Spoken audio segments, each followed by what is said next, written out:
జై శ్రీకృష్ణ. ఈరోజు 15వ పాశురం అంటే అయైందు మైందు మర్యాద మానిడరై వయ్యం సుమప్పదం వంబు అనంటూ ఆండాల్ అనుగ్రహించినటువంటి తిరుప్పావై 5 పాశురాలుగా విభజిస్తే ఈవేళ 3వ వ్రతం శుద్ధివ్రతం మొదటిది, బుద్ధివ్రతం రెండవది, జ్ఞానవ్రతం మూడవది. అంటే 11 నుంచి 15వ పాశురాల వరకు జ్ఞానవ్రతం అన్నమాట. దాని పరాకాష్ఠ కలిగినటువంటి గోపిక ఈవేళ మేలుకొల్పబడుతుంది. జ్ఞానం అంటే ఏంటి ఇక్కడే మనకు తెలుస్తుంది. ఎల్లే ఇళంగిళియే, ఎల్లే ఓహో అని అర్థం అనమాట. ఇళంగిళియే இன்னம் உறங்குதியோ சில்லென்றழையேன் மின் நங்கை மீர் போதருகின்றேன் வல்லே உன் கட்டுரைகள் பண்டே உன் வாயறிதும் வல்லீர்கள் நீங்களே நானேதா நாயுடுகா வல்லை நீ போதாய் உனக்கென்ன வேறுடையை எல்லாரும் போந்தாரோ போந்தார் போந்தெண்ணிக்கொள் வல்லானை கொன்றானை மாத்தாரை மாத்தழிக்க வல்லானை மாயனை பாடு ఏలోరెంబావాయ్. వీళ్ళందరూ గోపికా గోష్ఠంతో వస్తే లోపల గోపిక ఇలా పాట పాడుతుంది అనమాట. ఇప్పుడు అందరూ ఎక్కడెక్కడో ఏవో వినిపిస్తున్నాయి అనుకోండి. అసలు ఈ కాలంలో లేవండి ఎవరింట్లో వాళ్ళు తప్ప. నా చిన్నప్పుడైతే మా ఇంటి బయట రామాలయంలో ఎంత పాటలు, ఎన్నెన్ని పాటలు వచ్చేవంటే పొద్దున్నే మైకులో చందన చర్చిత నీల కలేబర అంటూ ఘంటసాల గారి గొంతుతో ఆ పాటలు అబ్బబ్బా ఎంత మధురంగా ఉండేయండి. ఎన్ని ఆ లవకుశలో పాటలు, రామాంజనేయ యుద్ధంలో పాటలు ఇవన్నీ వస్తుంటుంటే పొద్దున్న లేస్తూనే అవి వినేది కదా మనం. అలాగా వీళ్ళందరూ కూడా బయట స్వామిని గురించి పాడుతుంటే ఈ గోపిక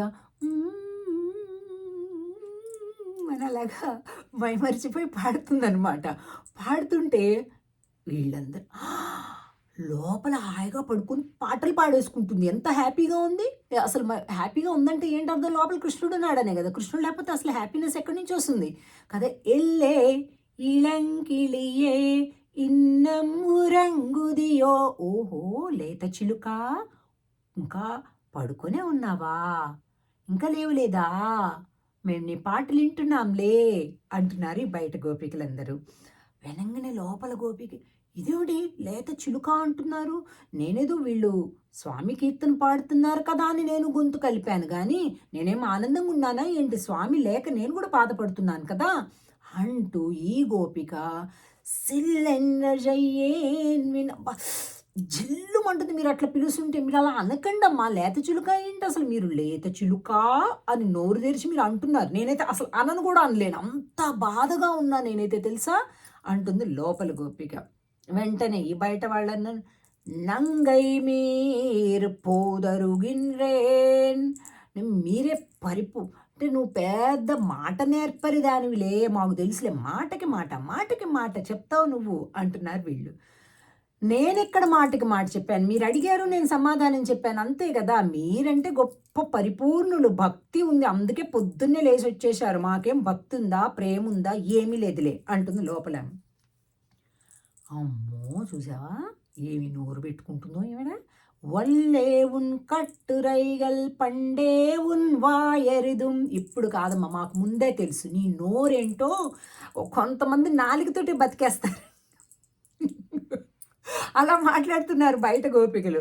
మాకు పండే ఉన్ వాయరిదు ముందే తెలుసమ్మా మాకు నీ నాలిక సంగతి, నీ నోటి మాట సంగతి అంటే. వల్లీర్గల్ నీంగడే, నేనే నాలుక, అసలు మీ నోరే పెద్దది అంటే మీ నోరే పెద్దది అనుకుంటూ లోపల గోపిక రిప్లై ఇస్తుంది. ఈవేళ పాశ్రంలో బయట గోపికలు, లోపల గోపిక డిష్యం అనమాట. వెంటనే లోపల గోపిక ఏంటి అసలు ఇలా మాట్లాడుతున్నాను, వాళ్ళంతా భాగవతోత్తములు, భగవద్భక్తులు, పొరపాటు ఎక్కడైనా ఉండనివ్వండి, మిస్కమ్యూనికేషన్ ఎక్కడైనా ఉండని, టు స్టాప్ దట్ అవును నాదే తప్పు అని ఒకసారి సబ్మిట్ చేసి ముందుకెళ్ళండి, సగం గొడవలు తగ్గిపోతాయి. నానేదా నాయుడుగా అంటే నేనే అవునులే, ఓకే నాదేలే తప్పు అంటుంది. ఒల్లై నీ పోదాయ్ ఉనకెన్న వేరుడయై వీళ్ళంటున్నారు మళ్ళీ. అమ్మా ఈ నీకు ఏంటి ప్రత్యేకత అసలు? ఆ! నీకేంటి స్పెషాలిటీ ఏంటి? నువ్వు ఒక్కదానివి ఎందుకుంటావు? అందరం ఎల్లారుం పోందారో పోందార్ పోందెణ్ణి కొల్దా వచ్చేసి అందరం వచ్చాం. లెక్క పెట్టుకో 1, 2, 3, 4 మొత్తం లెక్క పెట్టు. శుభ్రంగా అందరం ఉన్నాం. వల్లానై కొన్నానై మాతారై మాత జిక్క వల్లానై మాయావి అయినటువంటి స్వామిని, మల్లయోధుల్ని గెలిచిన స్వామిని, కువలయాపీడాన్ని సంహరించిన స్వామిని అమ్మ కలిపి పాడుతాం అంటూ ఆ గోపికను కూడా కలుపుకొని బయలుదేరారు ఆండాళ్ గోష్ఠి అంతా. ఇక రేపు స్వామి భవనాన్ని చేరుతున్నారు, సేవిద్దాం. ఆండాళ్ తిరువడిగళే శరణం. జై శ్రీకృష్ణ.